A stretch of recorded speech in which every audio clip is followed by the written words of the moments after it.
Bonjour à tous.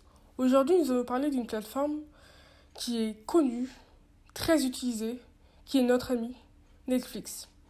De l'histoire des plateformes de streaming, à son histoire à elle, de son système d'information, à ses avantages comme à ses inconvénients, comment Netflix se démarque de ses concurrents, c'est dont nous allons parler aujourd'hui. Mais avant de commencer, définissons tout d'abord qu'est-ce qu'une plateforme de streaming. Le streaming est un type de technologie multimédia qui fournit du contenu vidéo et audio à un appareil connecté à Internet. Il permet d'accéder à du contenu, TV, films, musique, podcast, à tout moment, sur un ordinateur ou un appareil mobile. Ce dernier est ancré dans un système d'exploitation permettant la gestion et ou l'utilisation des services applicatifs virtuels appelés plateformes. En 2019, Internet a soufflé ses 30 bougies. Sans doute l'invention du monde moderne qui a le plus changé nos vies. Il y a de quoi tomber à la renverse quand on songe à tout ce qu'Internet a déjà changé et rendu possible. Avec l'avènement des technologies de diffusion numérique et de mise en réseau, le besoin de contenu vidéo a considérablement augmenté. Aujourd'hui, avec la rapidité d'Internet et de meilleures technologies, les fournisseurs de services de contenu disposent des bonnes technologies comme les logiciels de streaming vidéo pour rester compétitifs et répondre aux attentes d'un public en constante évolution. L'arrivée des plateformes telles que Netflix en France en 2014 a bouleversé le système vidéo et l'industrie cinématographique et télévisuelle. Cette plateforme sont littéralement l'avenir du divertissement à la demande, remplaçant en quelque sorte le cinéma physique, puisqu'elles permettent d'accéder avec un abonnement payant à un catalogue de VOD professionnel, généralement sans publicité et en illimité et sans engagement. Ce diagramme en bateau montre l'évolution du nombre d'utilisateurs dans le marché des plateformes de streaming dans le monde et en France de 2016 à 2021. Si nous faisons le calcul, on peut conclure que la consommation de films et de séries des utilisateurs a augmenté de 47,84%. De nos jours, il existe plusieurs plateformes de streaming vidéo alternatives très connues et d'où leur utilisation fait partie de notre quotidien, comme Netflix, Disney+, Amazon Prime, OCS, HBO Max, etc. Et pour ceux qui souhaitent regarder essentiellement des animes, les plus connus sont ADN, Wakanim et Crunchyroll. Comme dit précédemment, chacune de ces plateformes propose en abondance des séries et des films pour un prix abordable. Voici quelques exemples d'offres. Ici, nous comparons les prix d'abonnement de Netflix, Disney+, Amazon Prime et OCS. Alors, quel est votre choix ? Dans le cadre de notre étude, nous allons nous pencher essentiellement sur Netflix, la plus grande plateforme de streaming vidéo mondiale, et qui, malgré la concurrence, demeure depuis son arrivée le leader sur son marché en France. Avant de rentrer dans le vif du sujet, parlons un peu de l'histoire de Netflix. Netflix est une multinationale américaine créée par Reed Hastings et Mark Randolph en 1997.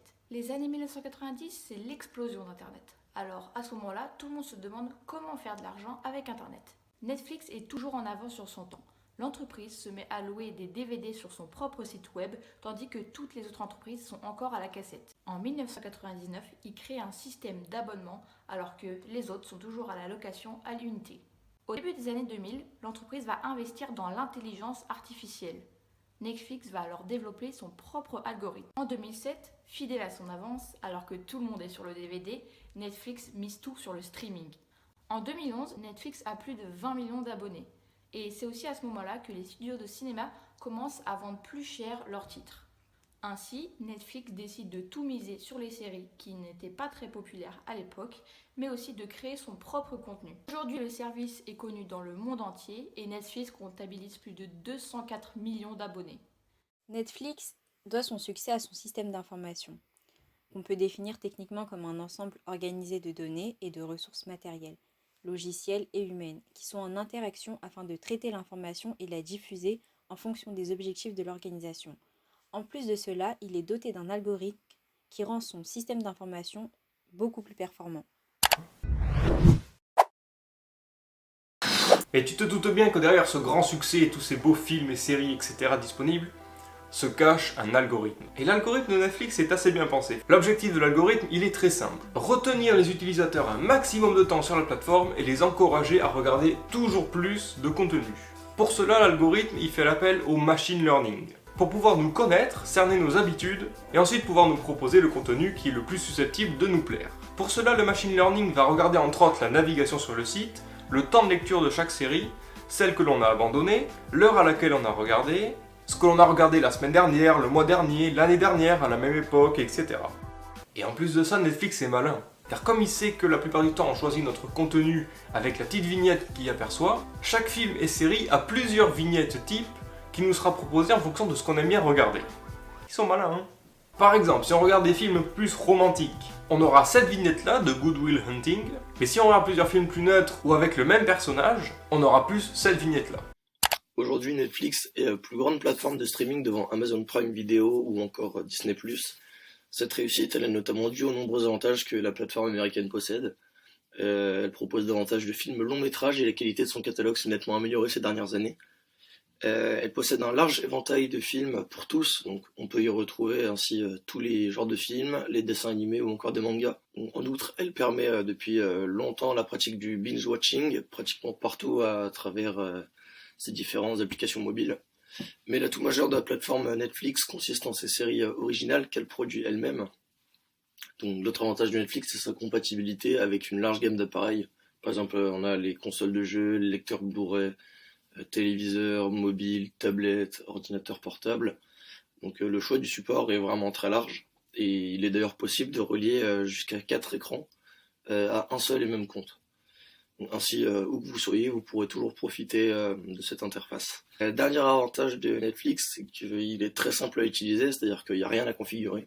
Et de plus, la plateforme, elle est sans publicité, et il est possible de télécharger des films pour les visionner hors connexion. La plateforme américaine, elle présente malgré tout quelques inconvénients. Le premier étant le catalogue qui change en fonction du pays. C'est-à-dire que Netflix propose des films et séries pour tous les goûts, et compte plus de 137 millions d'abonnés à travers le monde. En revanche, la sélection de production audiovisuelle, elle varie d'un pays à l'autre. C'est-à-dire que l'on soit aux États-Unis, en France ou en Belgique, l'abonné n'aura pas accès aux mêmes émissions. Le catalogue américain compte plus de 5700 programmes contre 1800 ailleurs.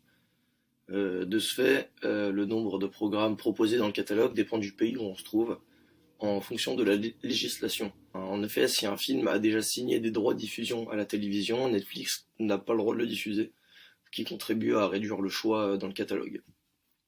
Le deuxième inconvénient est qu'il y a très peu de films récents.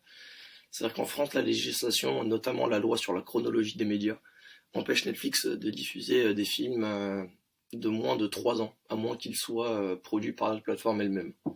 Il faut donc attendre 3 ans après la sortie d'un film pour pouvoir le visionner sur Netflix. Après, on y trouve quand même des classiques, mais surtout américains, mais l'offre, elle reste très réduite quant au cinéma français. Et enfin, dernier inconvénient, il s'agit du prix. Donc certes, le premier mois est gratuit, mais récemment, l'abonnement a connu une augmentation pas toujours au goût des abonnés, évidemment. En effet, les dirigeants estiment que le prix se cale sur la valeur de leur offre, qu'ils trouvent étendue. Ainsi, plus la plateforme aura du succès en nombre de vues, plus elle prendra de la valeur, et donc cette croissance justifie l'augmentation du prix de l'abonnement. Pour conclure, Netflix a su profiter de l'explosion du streaming sur Internet pour se placer en leader du marché.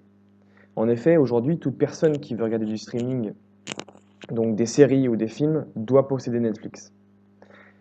Netflix se différencie de ses concurrents par son système d'information. Celui-ci est très bien pensé. Il donne envie à l'utilisateur de regarder du contenu sur la plateforme et de rester. Aussi, la plateforme est simple d'utilisation. Elle peut être utilisée sur différents appareils, téléphone portable, ordinateur, etc. Enfin, le contenu de Netflix, qui est de qualité et diversifié, fait aussi la force de l'entreprise.